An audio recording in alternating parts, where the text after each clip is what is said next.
हो तभी पंखों का सदुपयोग हो सकता है। तुम हो होमा पक्षी, प्रत्येक व्यक्ति होमा पक्षी। वेदों में दो शब्द बड़े बहुमूल्य हैं, होमा और सोमा। दोनों समझने जैसे, दोनों प्रतीक हैं।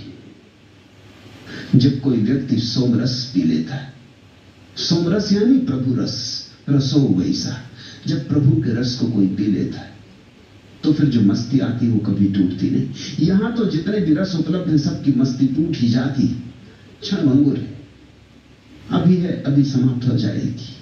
कीमती से कीमती शराब भी कितनी देर काम आएगी, थोड़ी देर विस्मरण हो जाता है, फिर सब वही जाल शुरू हो जाता है।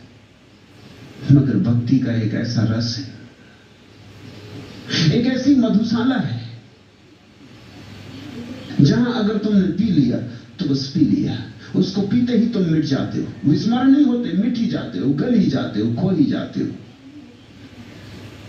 तो सोमा प्रतीक है परम रस का और होमा प्रतीक है उस परम ग्रह का, उस मात्र ग्रह का, उस मात्र भूमि का जहां से हम आए। हम बड़ी ऊंचाइयों से आ रहे हैं, हम अगम्य ऊंचाइयों से आ रहे हैं। हमारे तथाकथित गौरी शंकर इत्यादि कुछ भी नहीं, बच्चों के खिलौने, जिन ऊंचाइयों से हम आ रहे हैं, हम परमात्मा से आ रहे हैं। तुम होमा पक्षी बनो तो एक दिन सोमरस तुम्हारे कंठ से उतरेगा, तुम उस परमात्मा को पी सकोगे। उसे बिना पिए तृप्ति नहीं। इस जगत का जल कितना ही पियो फिर प्यास लगाती। उस जगत का एक बूंद भी कंठ से उतर जाए तो प्यास सदा को समाप्त हो जाती।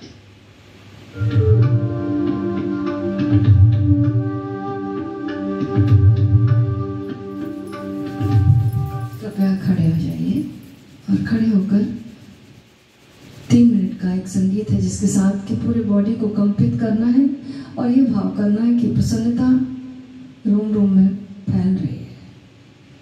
प्रसन्नता की ऊर्जा उठ रही है, ऊर्ध्वगामी हो रही है और आप